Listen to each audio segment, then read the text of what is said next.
suppose you have partitions lambda equals lambda 1 dot dot dot lambda L and mu equals mu 1 dot dot dot mu m, then we denote by m subscript lambda mu the number of integer matrices such that, so I will denote the entries of the matrix by lowercase a I j. So, this is the entry in the ith row and jth column. If you add over all j, this is lambda I for I goes from 1 to L, and if you add over I, you get mu j for j goes from 1 to m, right. And we proved that if you compute the dimension of the homomorphism between two partition representations,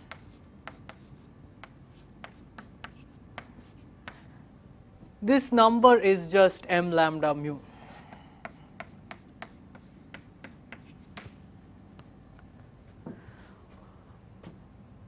There is also the RSK correspondence,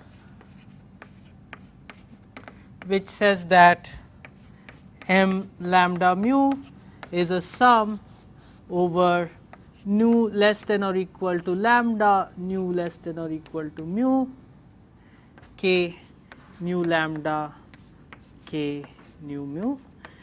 In addition, we had some condition that k lambda lambda is equal to 1 for each lambda.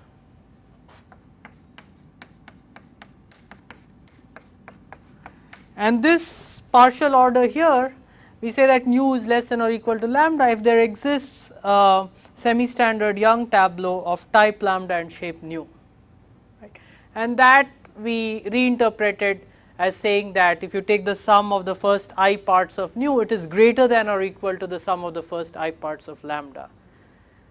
Because of that reversal, this is usually called the reverse dominance order. It is a bit, usually people take the dominance order, this is the opposite of that.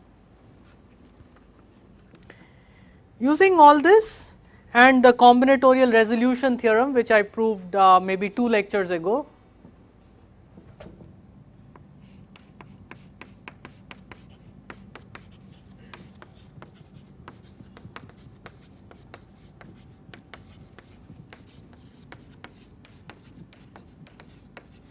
we were able to get the following result,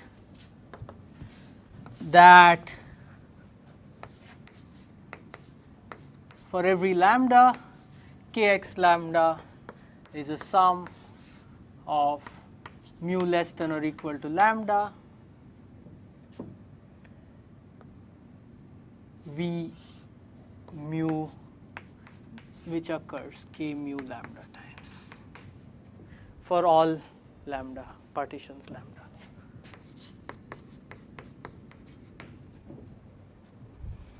This was just a combinatorial argument once we had all this information. And the fact that k lambda lambda is 1 means that you have v lambda occurring exactly once in kx lambda, and then you have the stuff which is from strictly smaller pieces. So,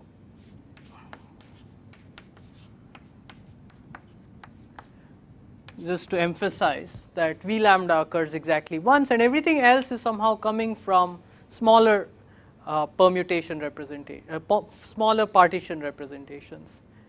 This can be used as a definition of v lambda. Here I am assuming that the characteristic of k is greater than n, which means that everything is the group ring is semi-simple, and throughout this lecture I will be assuming that. In that case you have all this, because then you have semi-simplicity and complete reducibility. This can be thought of as the definition of V lambda. Certainly, it lets you identify V lambda uniquely and even compute its character algorithmically, provided you can compute the character of this thing, which certainly is computable in the strict sense of the word.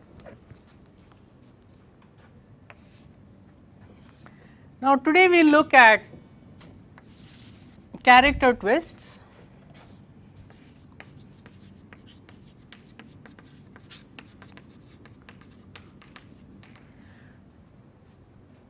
When you have a finite group, its representations come in families which all members of this family have the same dimension. What they are twists of each other in the following sense. A character is just a homomorphism from G to K star.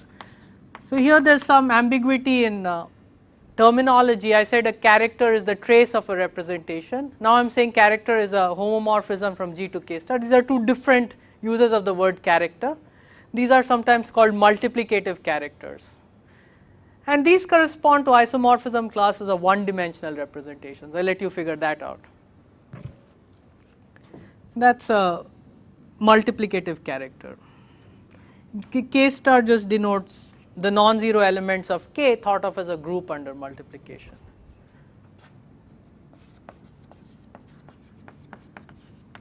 So, you should say here probably multiplicative.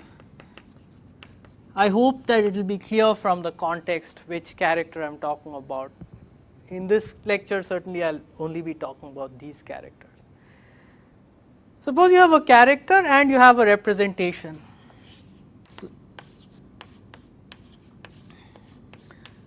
Which means that you have a finite dimensional, well, it does not have to be finite dimensional, a vector space over K and a homomorphism from G to the linear automorphisms of V, then you can twist this representation by this character.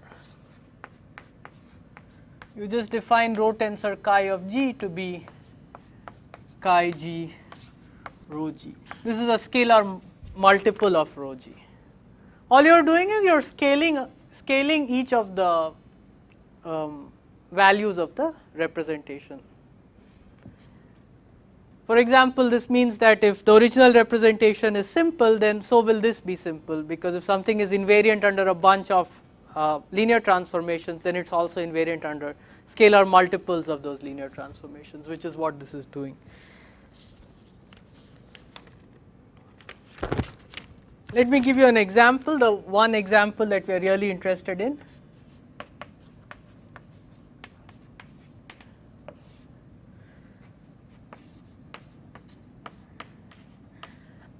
You can start with a group of n by n matrices, and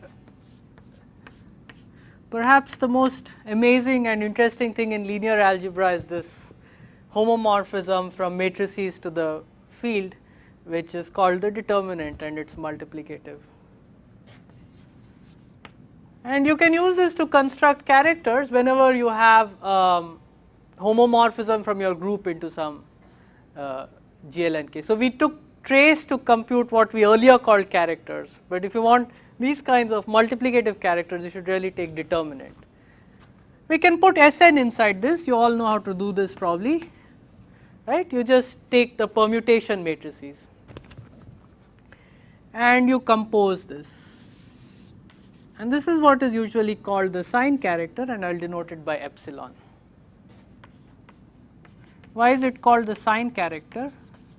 Well, remember that Sn is generated by transpositions, that is interchanging two elements, and the determinant of matrix where you take the identity matrix and interchange two columns, that is the image of a transposition under this map.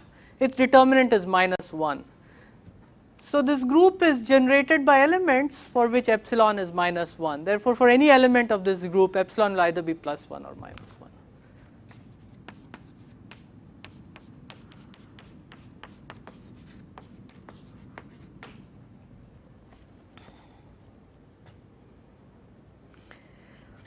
Now, the question is, we had these representations V lambda, which I defined earlier. Take this representation and you twist it by the sign character. Then what do you get? You will get V mu for some other partition mu. What is the relationship between lambda and mu?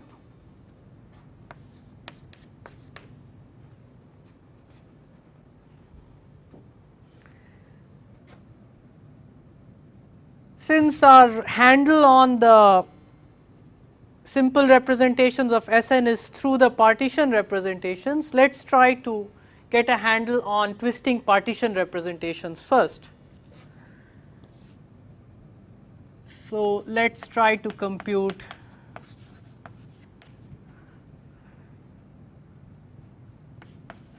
or understand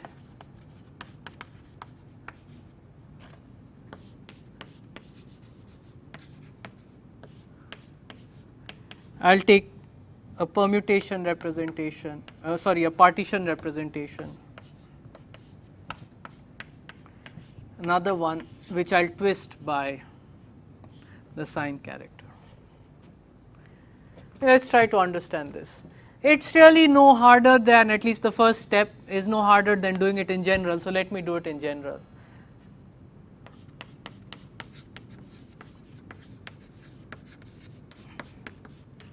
Take two G sets,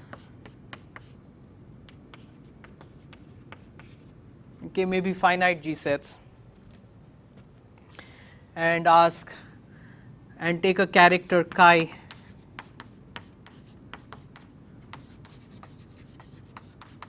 and ask what is Hom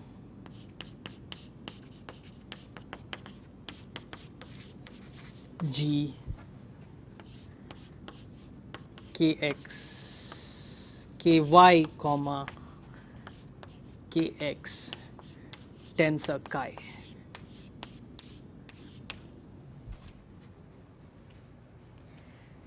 Now, the space, the vector space, underlying vector space for the twist is the same as the underlying vector space for the original representation, right. You are just changing the operators. Strictly speaking, one should not write it like this, but you understand what I mean. So, the underlying vector space here is still kx, and we know that the linear maps from ky to kx are integral operators corresponding to functions on x cross y, right. So, the question is which functions give rise to such homomorphisms. It is very similar to what we did earlier without the chi, but now the condition will get twisted a bit.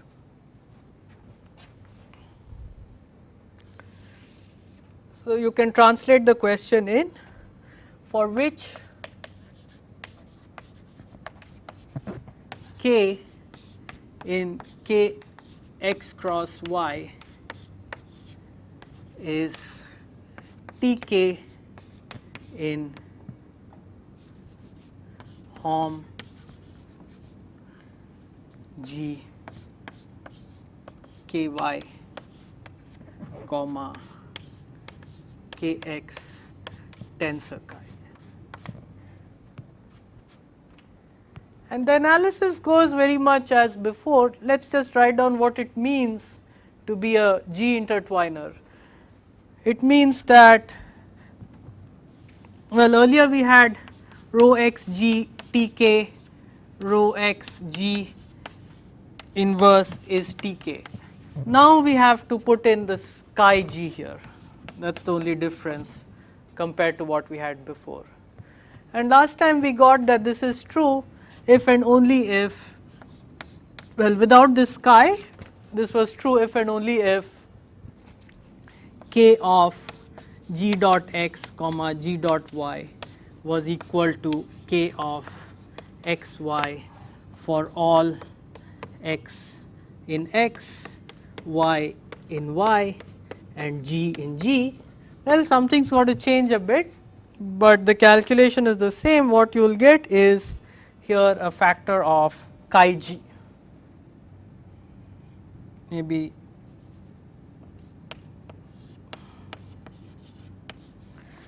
so k of gx gy is chi g k of xy. A slight twisting of the earlier condition. Earlier it said that k was constant on the g orbits in x cross y. Now it says, well, it is not constant, but still if you know its value at one point in a g orbit in x cross y, its value at every other point in the g orbit is determined by this equation. So, certainly if you prescribe the values of k at one representative for each g orbit in x cross y, you would have determined it completely. So, straight off we can say that the dimension of this space is less than or equal to what you would have without chi in it, namely the number of g orbits in x cross y. But there is a problem, it will not be equal.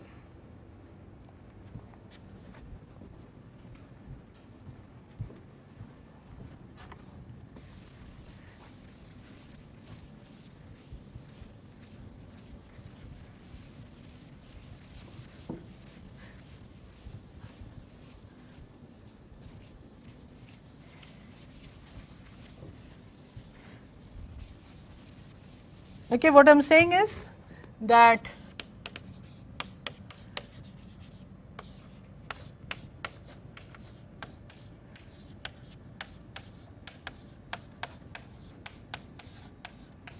the dimension of this space of intertwiners will be less than or equal to the number of orbits, because if you know the value of k at one point on each orbit, you know its value everywhere on that orbit.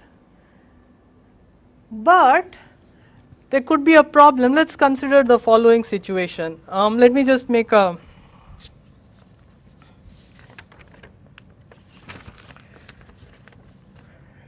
introduce some notation here. So, the stabilizer of x in the group G, so here x lives in a G set, is the set of the subgroup of elements of G which fix x. Now, consider the following situation. Suppose you have G in stab G x intersect stab G y, but for which chi G is not equal to 1. Okay, I will just watch. So, I will look at k G dot x, G dot y. Now, since G dot x is x and G dot y is y, this should be k x y. On the other hand, the condition that we had at the other end of the board, that k g x g y is chi g k x y, it gives us another prescription for k g x g y.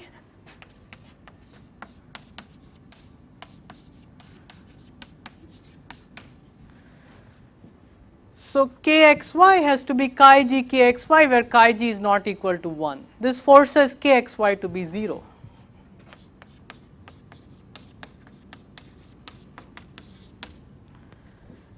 So, this inequality here could be strict if you had such elements. This is the only problem that happens. So, this is the only problem. Whenever you have orbits where this does not happen, then you will be okay. I will just explain why that is the case. So, if for all elements which stabilize both x and y, you have chi g equals 1, then you can happily define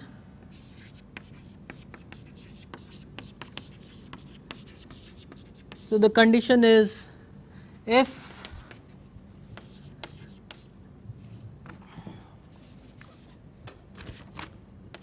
the stabilizer of x in G intersected with the stabilizer of y in G is contained in the kernel of chi, then you can define k on the orbit of x comma y by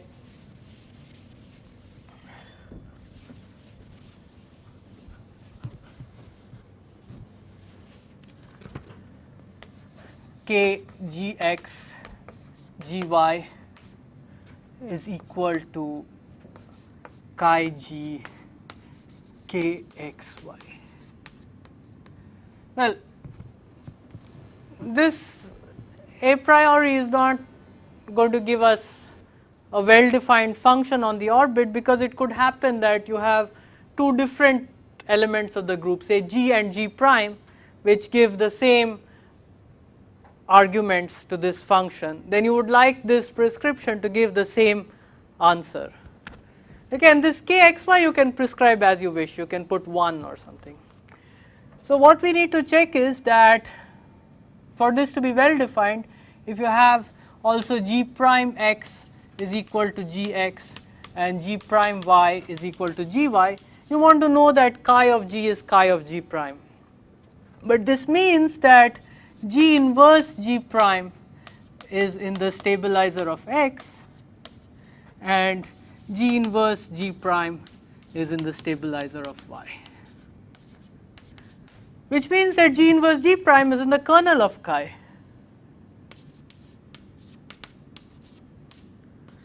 That is just saying that chi of g inverse g prime is 1, which means that chi of g is equal to chi of g prime, because chi is a multiplicative character. So, this is well defined. So, the conclusion is that if you have x comma y, a pair x comma y, which has the property that the intersection of the stabilizer of x and the stabilizer of y is contained in the kernel of chi, then on that orbit you can define kxy to have some non-zero value. You can define kxy with some non-zero value. So, if you want to count the dimension of the space of intertwiners, you should only count orbits of points which have this property. Just to make things a little writable, I will define x cross y subscript chi to be pairs x comma y which have this property.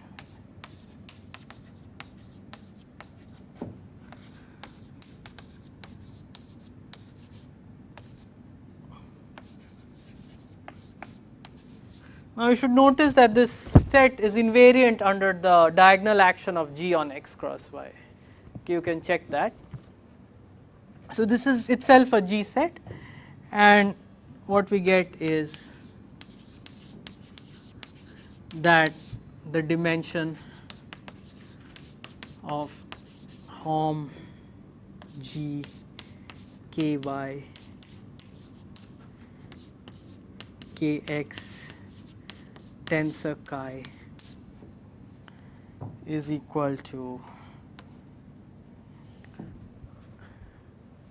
cardinality of the number of g orbits in this set.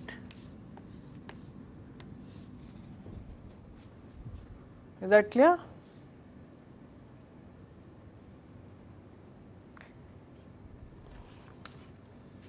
Let us come back to the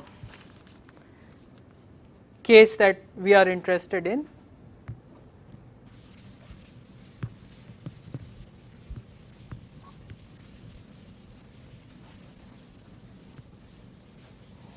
Here it is. We were interested in a Hom from one partition representation to the twist by sign of the other partition representation.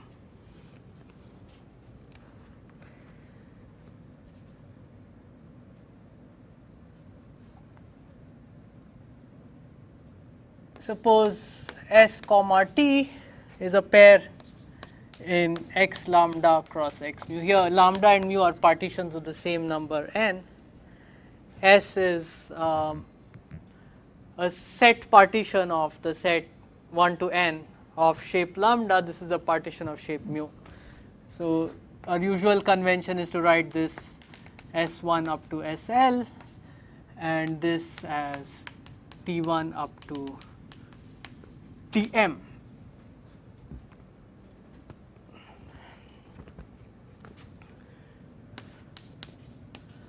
So, the theorem is we need to know when is a pair x comma t, s comma t in the set x lambda cross x mu subscript epsilon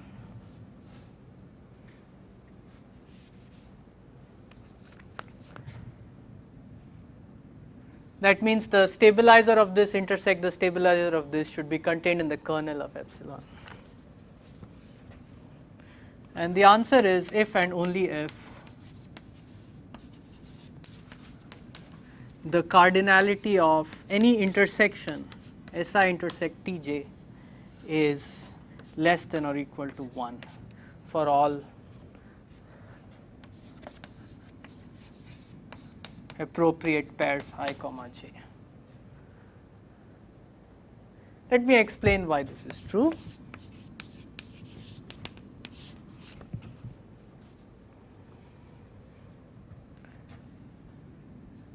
What is the stabilizer of? So when is a permutation in the stabilizer of S and in the stabilizer of T? Well, it must preserve each part of S and it must preserve each part of T. Therefore, it must preserve each of the intersections SI intersect Tj. And on the other hand, if it does preserve each of these intersections, it will preserve each part of S because it is a union of SI intersect T1, SI intersect T2 and so on. It will also similarly preserve each part of T. So, the condition is that G takes SI intersect Tj to itself.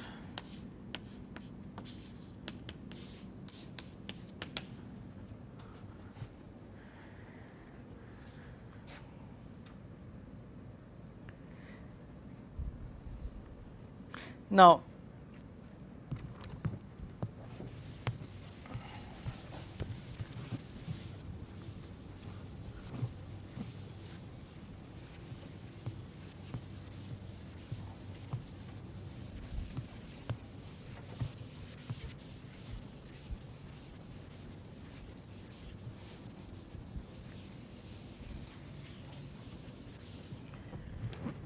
suppose each of these is a singleton or empty, then G must preserve each element which is in some SI intersect Tj. But every element of the set 1 to n is in one of these, right? These form a partition of n also. So, if each of these sets is of has at most one element, then G is forced to be the identity because it will fix every element.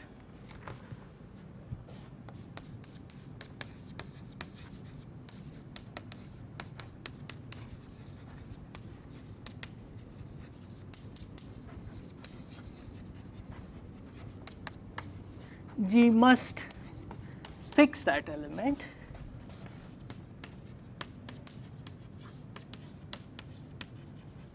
Hence, well, since every element occurs in one of these things, hence G is the identity automorph bijection of the set N. Well, this is certainly subgroup that is contained in the kernel of any character.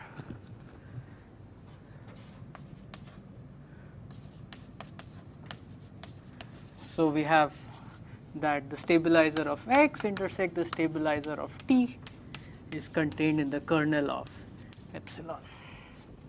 Conversely, suppose, well, no, yeah, so for the converse we will argue by contradiction. Suppose one of these SI intersect Tj has two elements, right?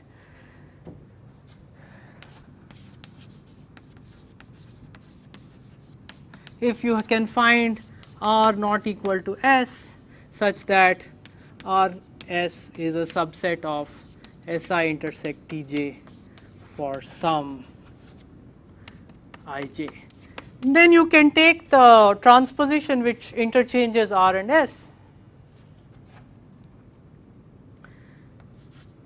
This will preserve each SI and each Tj. So,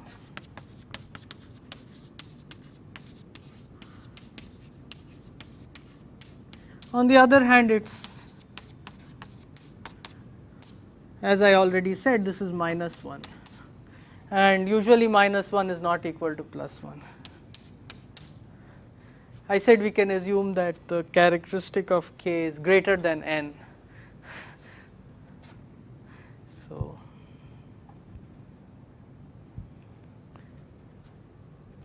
So that proves this theorem, right? Now we ask what is the count of these things? Well,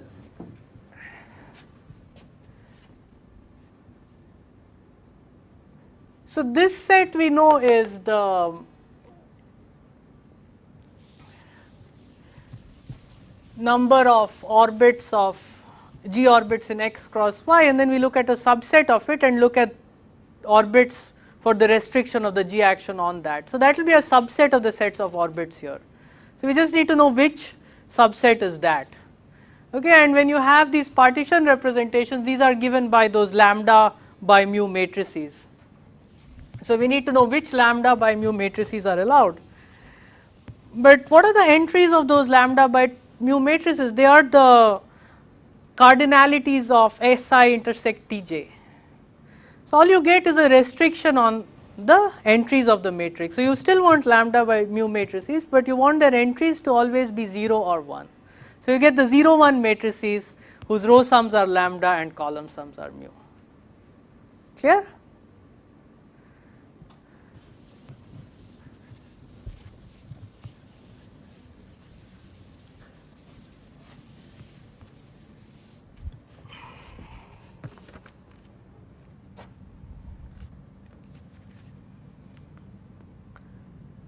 So what I want to define is n lambda mu to be the set of matrices with, oh god, I have been writing z here. What I want to write is z greater than or equal to 0. We should make a correction at the beginning of this lecture.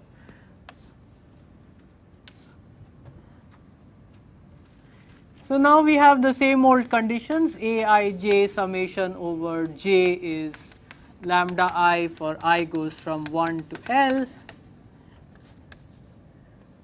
Aij is summation over I is lambda j for j goes from 1 to m, and we have this new condition that each entry Aij belongs to the set 0 or 1.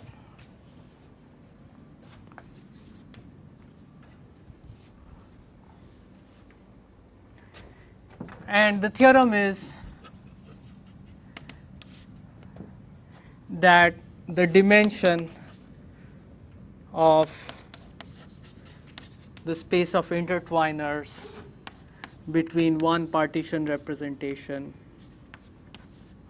and a twist of the other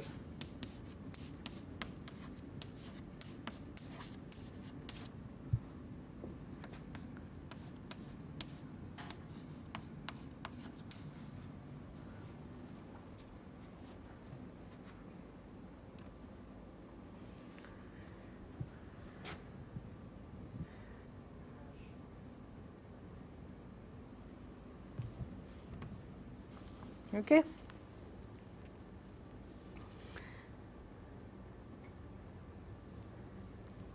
Okay, I just want to introduce some notation. This set x mu cross x lambda subscript epsilon. Okay, so what is this set? This is the pairs of partitions S in x mu, T in x lambda, such that the cardinality of Si intersect Tj is less than or equal to 1 for all Ij. So I will call such pairs of partitions transverse. Call these the transverse partitions.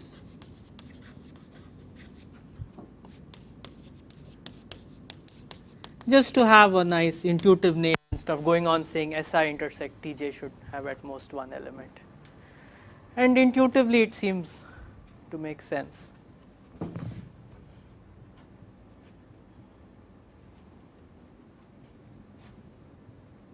Transverse, well, I would say pairs. This word partitions is fraught with danger, because When you say a partition of n, you mean a sequence of numbers in non-increasing order whose sum is n. But when I say partitions of bold n or underlined n or the set n, I mean a collection of subsets whose union is the whole thing and which are pairwise disjoint. So I'll just call them transverse pairs.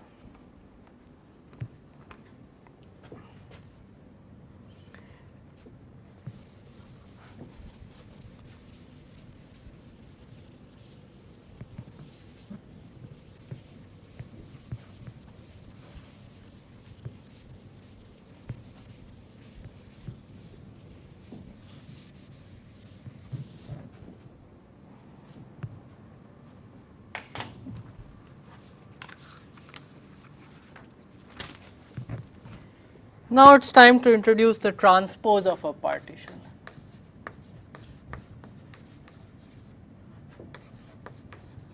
And now I mean partition as in lambda equals lambda 1, lambda 2, lambda l.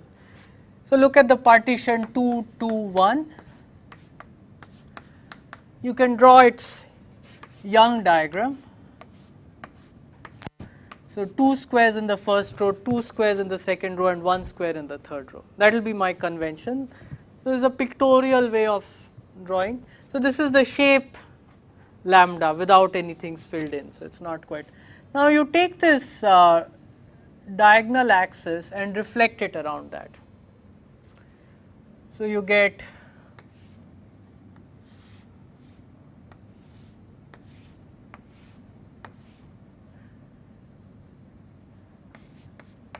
the partition 3, 2, and I call that the transpose of lambda and denoted by lambda prime. And you can ask yourself, okay, this is a visual way of looking at it. What are these parts actually? Can you describe these numbers here? Well, the first thing, this 3 is simply the number of non-zero parts in this partition. Okay, in other words, it's the number of parts of this partition whose size is greater than or equal to 1. And this 2 is the number of parts of this partition whose size is greater than or equal to 2. And this partition has no parts which are of size greater than or equal to 3. So it stops there. That's the definition. Lambda prime 1 is equal to number of non-zero parts of lambda. I mean, we are just thinking of partitions as having non-zero parts, but sometimes it's convenient to allow some trailing zeros.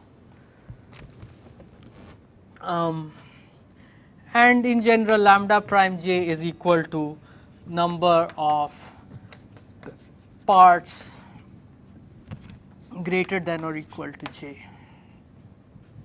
That's the description of the transpose partition.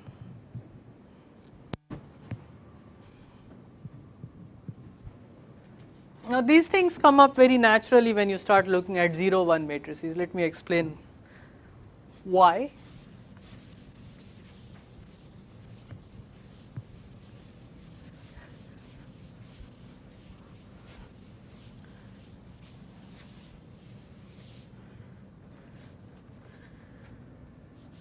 Here's a nice lemma.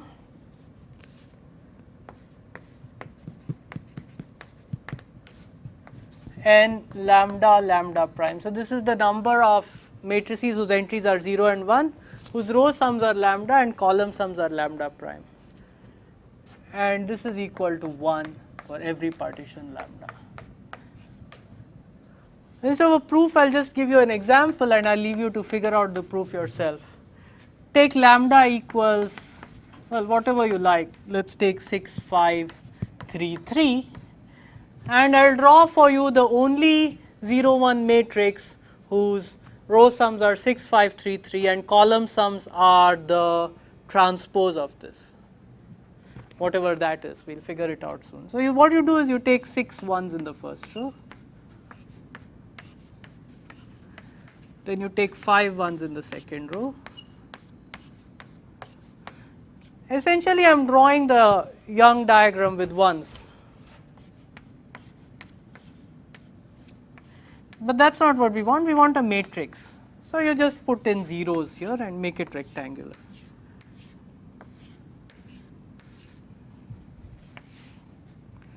What is the sum of this? It is 6, 5, 3, 3. But what are these sums? Well, these are precisely the parts of the transpose partition. So, and this is the only one. You should prove this by induction, maybe on the size of this thing or something. It is not very difficult. So, you see, transposers seem to have a special role to play when you talk about 0, 1 matrices. Here is another lemma of which shows that transposes play a role.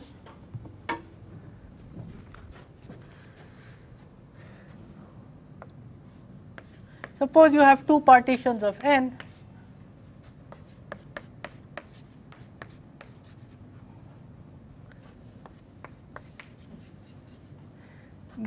then I can tell you when this number is going to be positive. This number being positive just means that you have transverse set partitions, so transverse pairs of shapes lambda and mu. And the condition for this is just that mu prime is less than or equal to lambda.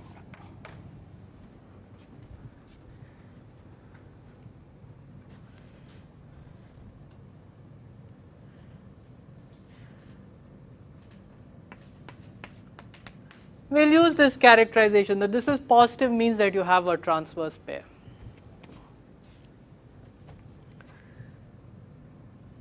Given a transverse pair, we will construct. So, what we will do is, given a transverse pair, we will construct a semi-standard Young tableau of type lambda and shape mu prime. That will do the proof of n lambda mu greater than 0 implies mu prime less than or equal to lambda.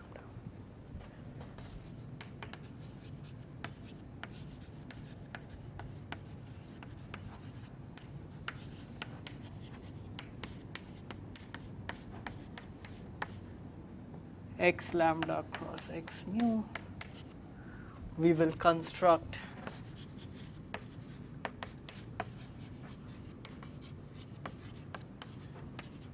a semi-standard Young tableau of shape mu prime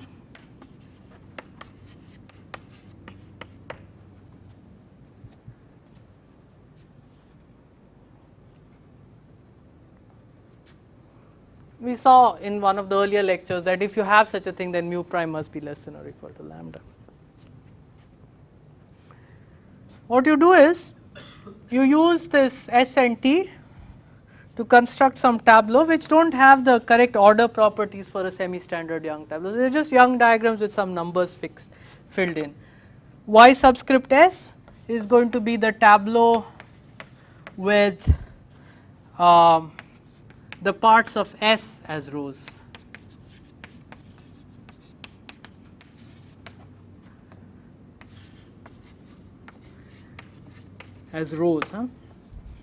And Y prime T will be the tableau with the parts of T as columns.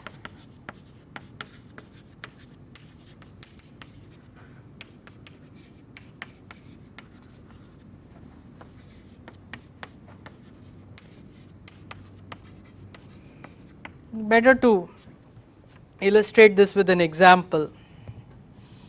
So, suppose S is 1, 2, 3 union 4, 6, 7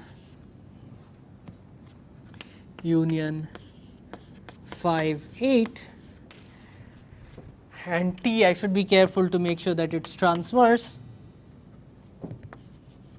2, 5, 7. So, these are all from different parts of the first thing. Union 4, 1, these are also from different parts. Union 3, 8, union, what is left?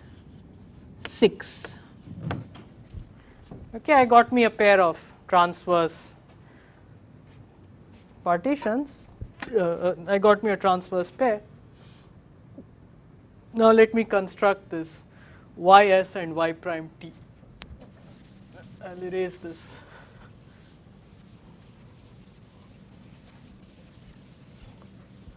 So ys is just a tableau with parts of S as rows. So ys is just 1, 2, 3, 4, 6, 7, 5, 8.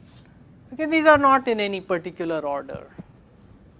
It's not a semi-standard Young tableau. It's just such a configuration. And y prime t is again just some configuration 2, 5, 7, 4, 1, 3, 8, 6.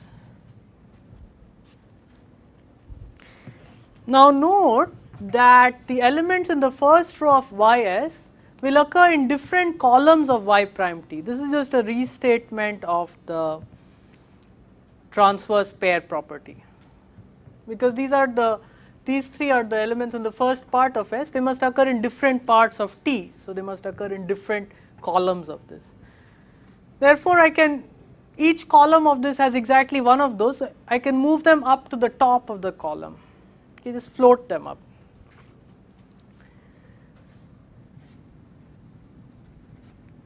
Each element of the first row of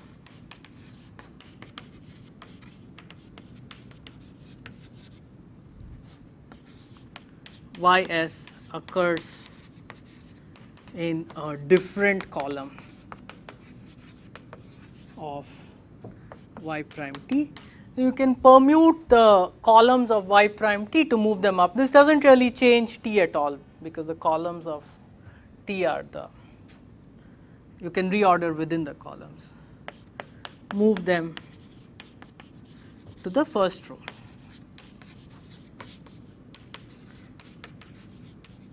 What you have is that the first row of y prime t contains all the elements of S1. Therefore, the first row in y prime of t has enough space for all the elements of S1. What is the shape of y prime t? It is mu prime, because we made the columns the parts of t. So, what this is saying is that lambda 1, which is the number of elements in the first row of this, is less than or equal to the amount of space in the first row of y prime t.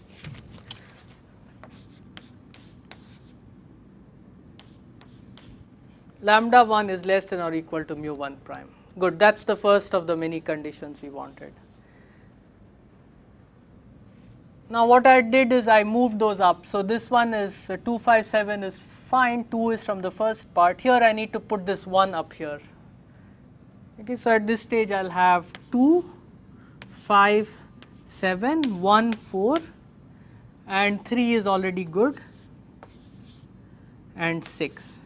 And now what I will do is I will freeze these elements. I will not let them move anymore, no matter what. These are frozen. Okay. On the next step, you take the second part of S. Those guys again occur in different columns of y prime t, and again I can float them up subject to not changing any of the frozen stuff. And where will they come to rest? They will come to rest either in the first row or beneath something from S1.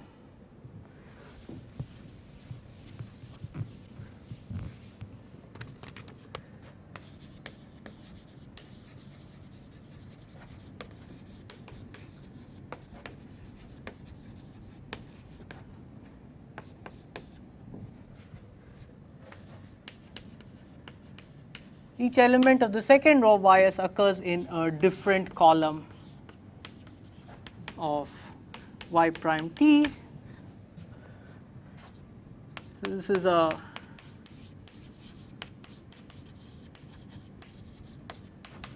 float them up without disturbing the frozen entries.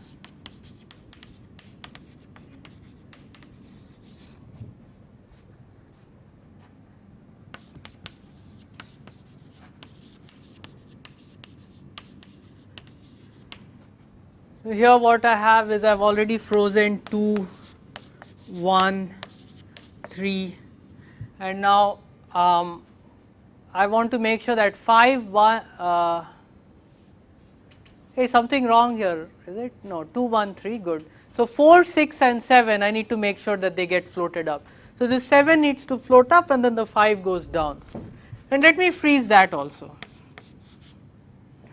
And 4 is already there where I want it, and this 6 gets frozen.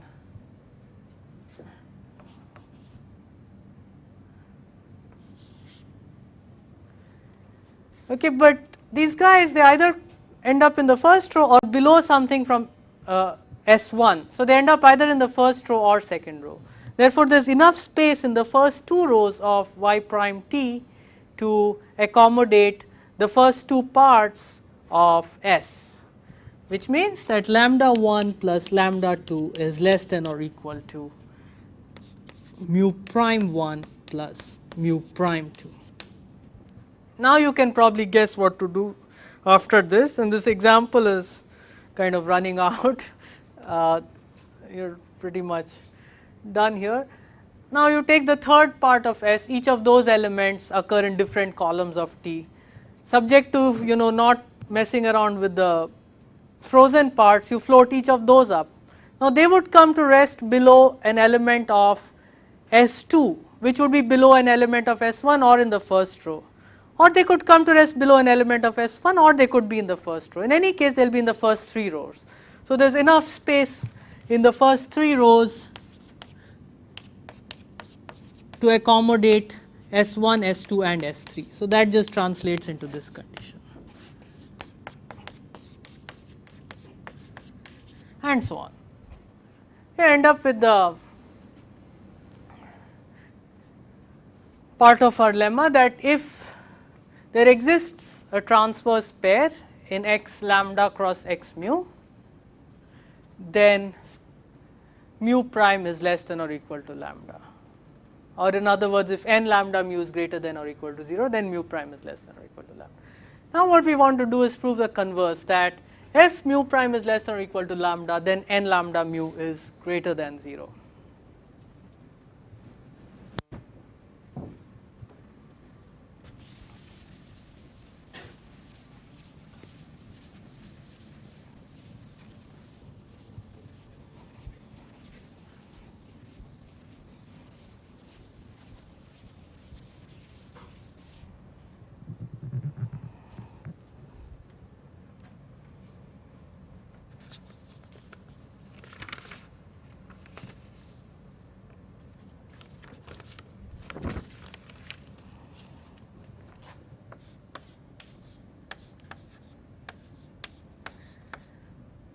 A slightly harder thing to prove is that if mu is less than or equal to lambda, then k mu lambda is actually greater than 0. So that will be a homework problem for you. This was done in class. This will be done at home.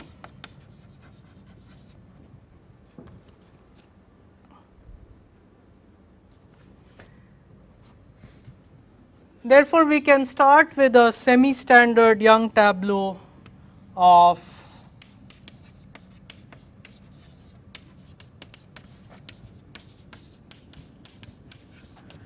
type lambda and shape mu prime. This means that mu prime is less than or equal to lambda.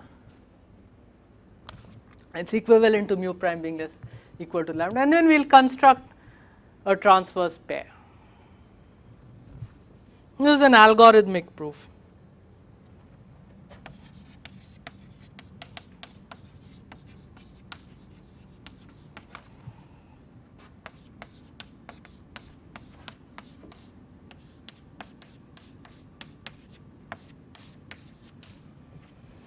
We will construct a transverse pair S comma T. I will just do it by example and leave you to fill in the details.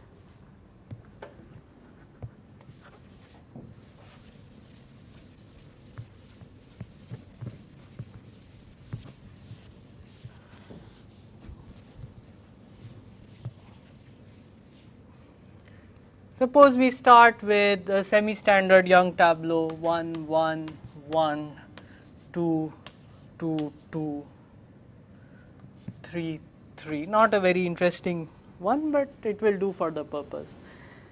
Its shape is 4. Oh, but we want its the prime of its shape. So mu prime is 4, 3, 1, but mu is 3, 2, 2, 1, right? And lambda is 3. Lambda is the type, so that's 3, 3, 2.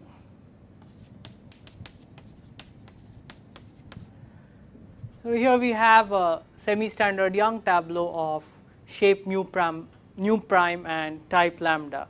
And what we are going to construct is a transverse pair where S has shape lambda and T has shape mu. So what you do is you label these boxes any old how, but I'll just do the most boring labeling. I'll call this 1, I'll call this 2, 3, 4, 5, 6, 7, 8. And I'll read off S and T from this labeling. So the parts of S will be the labels of the same number. So the first parts of S will be the labels of the ones. The second part of S will be the labels of the 2's. And the third part of S will be the labels of the 3's. Sorry, there are 3 2's.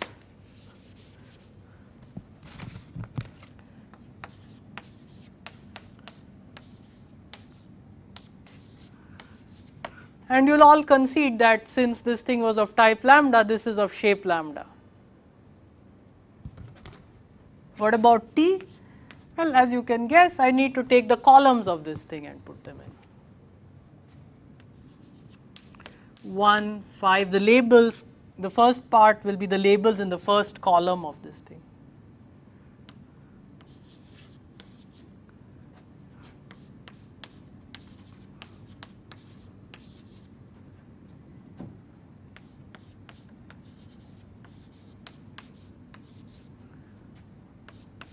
This will certainly have shape mu, because this had shape mu prime, and I am taking the columns. And since each number 1, 2 or 3 in the original semi-standard Young tableau occurs only once in each column, it means that each part of this has only appears only in one of the parts of this, because it have occurred in only one of the columns. So one here, I mean in each column one occurs only once. So in each of these, each of 1, 2 and 3 which correspond to the ones would occur only once. So S and T are transverse. You can do this in quite a bit of generality. I'll let you write down the details. Okay, these are the two basic lemmas I need. One is that n lambda lambda prime is 1, and the other is this positivity condition for n lambda mu. It is n lambda mu is positive if and only if mu prime is less or equal to lambda.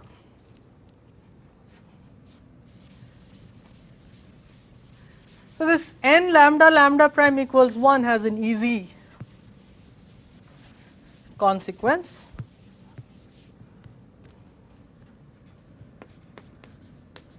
That, okay, assume that the K is algebraically closed and its characteristic is greater than n, then there exists a unique simple representation u lambda of Sn,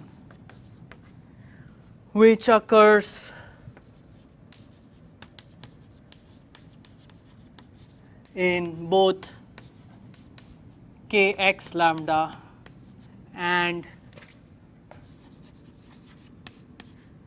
Kx lambda prime tensor epsilon, and it appears in them with multiplicity 1.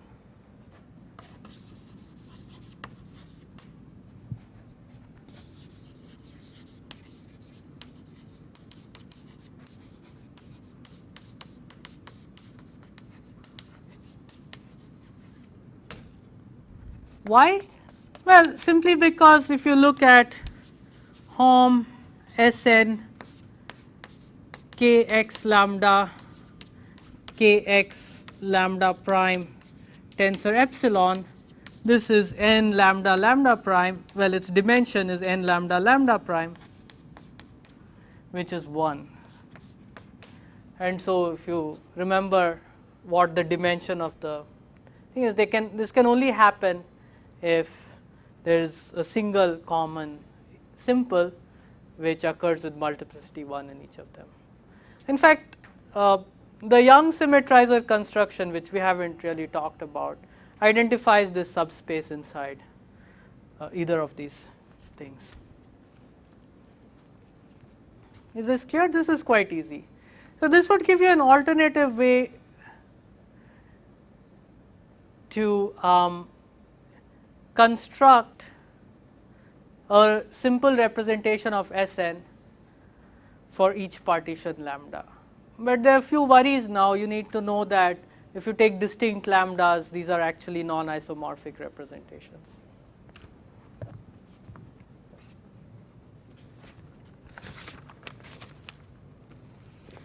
In fact, it turns out that this u lambda is isomorphic to v lambda.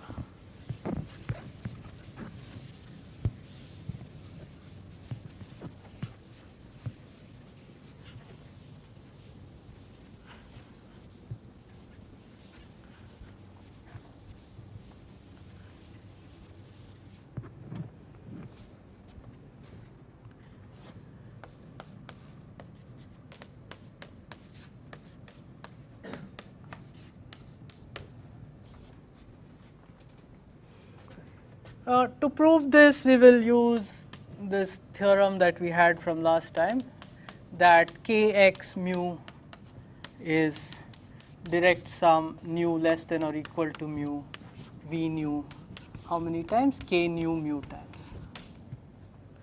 Now, remember these guys we saw, well, or you will see, are all positive. So long as nu is less than or equal to mu, this is strictly positive. So, this tells you that if you take some representation v lambda, then it occurs in precisely those partition representations for which it occurs in kx mu if and only if mu is greater than or equal to lambda, otherwise it does not occur.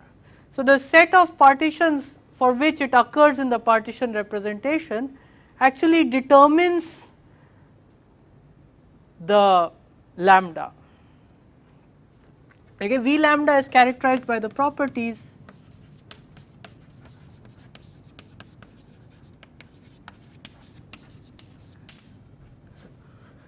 it occurs in k lambda, in kx lambda, and it does not occur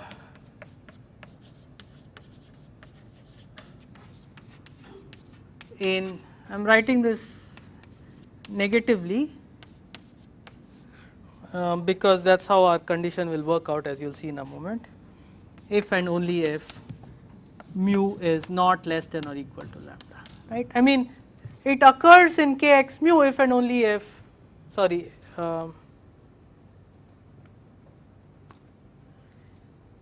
it occurs in kx mu if and only if lambda is less than or equal to mu. So, this should be lambda is less than or not less than or equal to mu, right.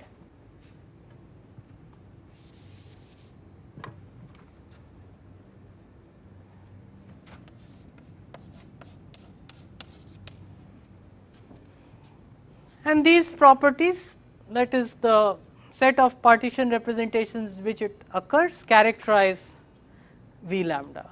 We will show that u lambda has these same properties. The first one is completely clear because we defined it as the unique thing which occurs in kx lambda and kx lambda prime tensor epsilon. So, u lambda satisfies 1 by definition.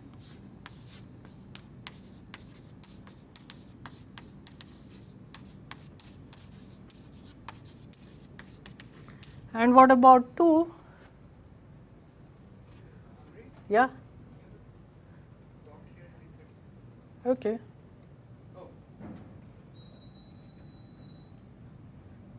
So,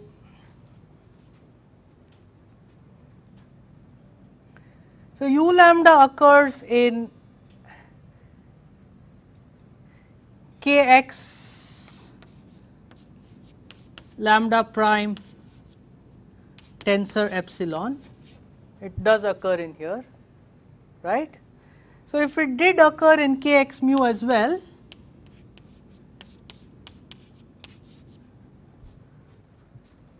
then this dimension of this would be greater than 0.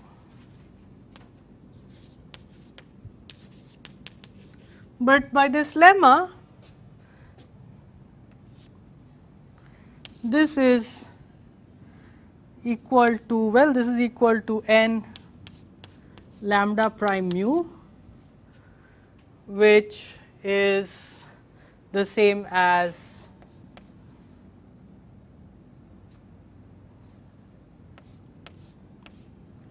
n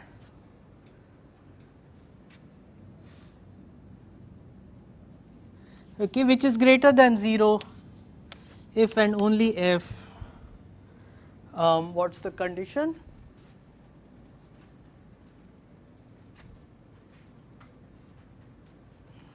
What was the condition?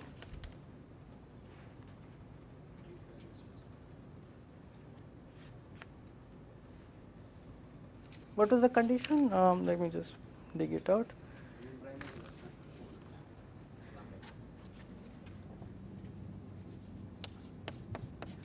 Mu prime is less than or equal to lambda prime.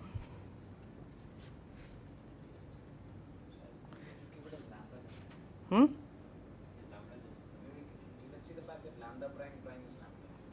Right. So, this is equivalent to lambda is less than or equal to mu.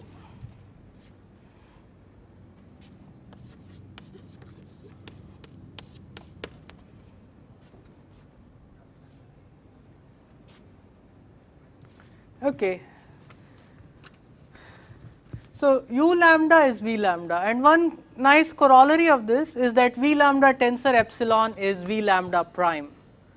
Why is that? Well, you can see that u lambda tensor epsilon is u lambda prime, because u lambda tensor epsilon is the unique representation which occurs in kx lambda tensor epsilon and kx lambda prime tensor epsilon, which is kx lambda prime. And but so is u lambda prime. Think about that one. So, a corollary here is that v lambda tensor epsilon is isomorphic to v lambda prime. Okay, I will stop here.